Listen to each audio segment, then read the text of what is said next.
HIS 102 4th unit. अरब विश्व। अरब प्रायद्वीप पश्चिम Asia में स्थित है।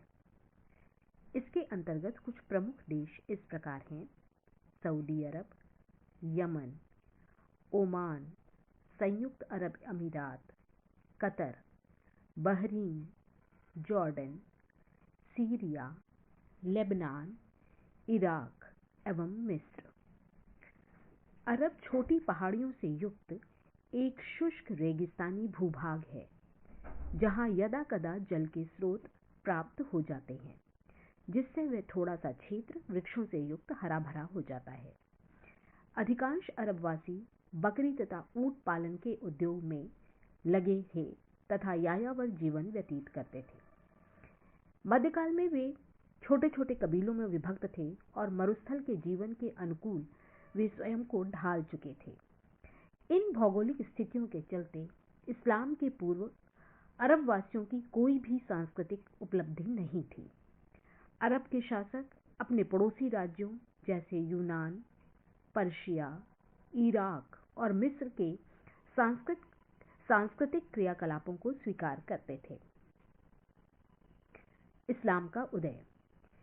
7वीं शताब्दी ईस्वी में अरब भूमि पर इस्लाम धर्म का उदय हुआ, जिसने इतिहास पर गहरा प्रभाव डाला।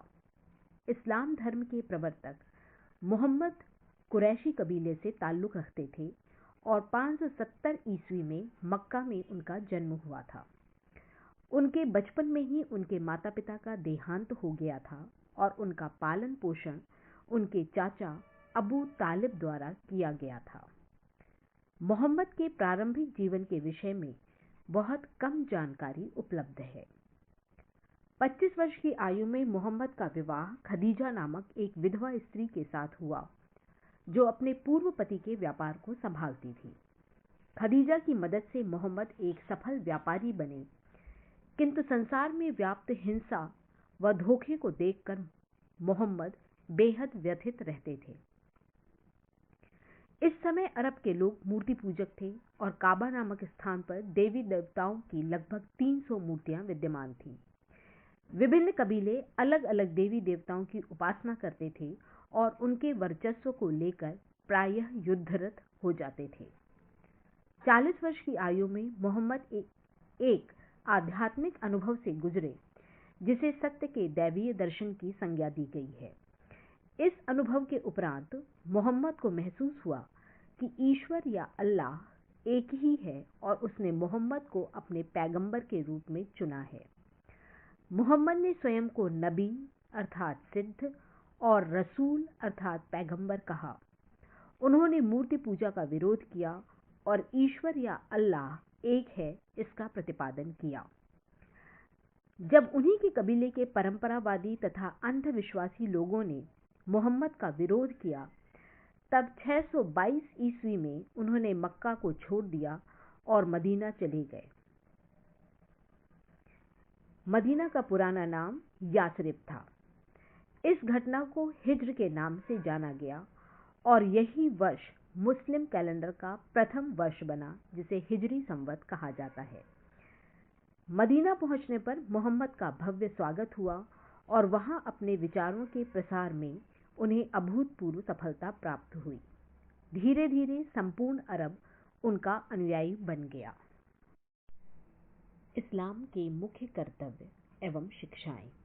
इस्लाम शब्द का शाब्दिक अर्थ है समर्पण, अर्थात अल्लाह के आगे समर्पण। इस्लाम के अनुयायियों का दृढ़ विश्वास है कि उन्हें अल्लाह के समक्ष अपनी इच्छाओं का समर्पण करना चाहिए। इस्लाम के 5 मुख्य स्तंभ हैं, अर्थात 5 मुख्य कर्तव्य माने गए हैं, जिनका पालन प्रत्येक अनुयायी के लिए आवश्यक बताया गया है। पहला है कलमा, दूसरा नमाज, तीसरा ज़कात, चौथा रोजा, 5वां हज। कलमा यह प्रथम कर्तव्य माना गया है, जिसमें एक अल्लाह में विश्वास की बात कही गई है। इस्लाम के अनुयायी अपनी प्रार्थना में इस विश्वास की पुनरावृत्ति करते हैं कि अल्लाह एक है और मोहम्मद इसके पैगंबर है। मोहम्मद की पूजा वे ईश्वर के रूप में नहीं करते हैं, बल्कि मानव रूप में अल्लाह का पैगाम देने वाला मानते हैं। दूसरा है नमाज। इस्लाम के अनुयायियों का दूसरा प्रमुख कर्तव्य दिन में 5 बार प्रार्थना करना है। मुस्लिम पवित्र नगर मक्का की ओर मुंह कर दिन में 5 बार नमाज अदा करते हैं। तीसरा ज़कात। तीसरे कर्तव्य के रूप में प्रत्येक मुस्लिम अपनी आय का एक निश्चित भाग गरीबों को दान के रूप में देता है। चौथा रोज़ा। रमज़ान के महीने में उपवास रखना प्रत्येक मुस्लिम का चौथा कर्तव्य माना गया। पांचवा हज।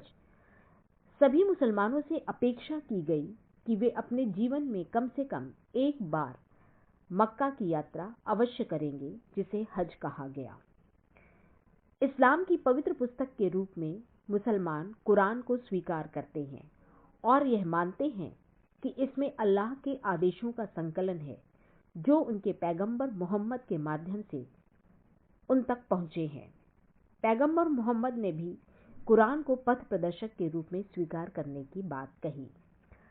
संपूर्ण इस्लामिक विश्व की राजनीति तथा कानूनों में कुरान ही उनका आधार बना। कुरान की रचना अरबी भाषा में की गई थी।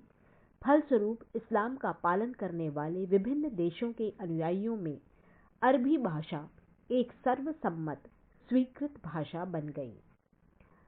मुसलमान कयामत के दिन की अवधारणा में भी यकीन करते हैं, जब मृत्युपरांत उनके इस जीवन के कर्मों के आधार पर उन्हें एक पुरस्कार या दंड प्राप्त होता है। यह उनको इस जीवन में नैतिक बनने की प्रेरणा देता है। पैगंबर मोहम्मद ने भी नैतिक आचरण, दानशीलता, विनम्रता तथा दया जैसे गुणों का प्रचार किया।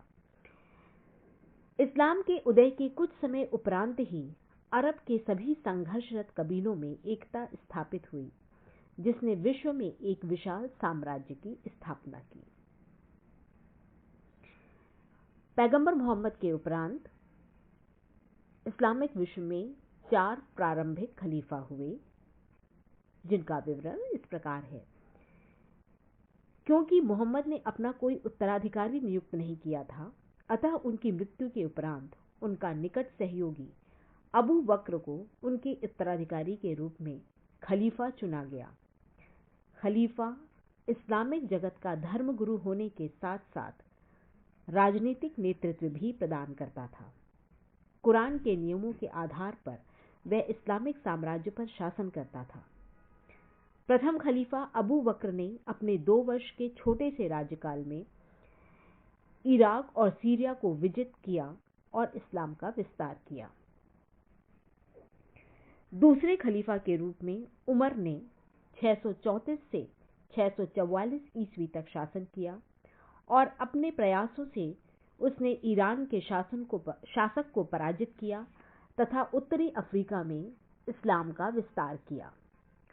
तीसरे खलीफा के रूप में उस्मान गद्दी पर बैठा और उसकी सेनाओं ने पूर्व दिशा में काबुल, गजनी, बल्ख, हेरात और पश्चिम में तुर्की तक इस्लाम का विस्तार कर दिया। उस्मान की मृत्यु के पश्चात अली चौथे खलीफा बने। अली का राज्यकाल 656 से 661 ईस्वी तक रहा। 661 ईस्वी में अली की हत्या कर दी गई और इसके साथ ही प्रारंभिक 4 खलीफाओं के शासनकाल का अंत हो गया।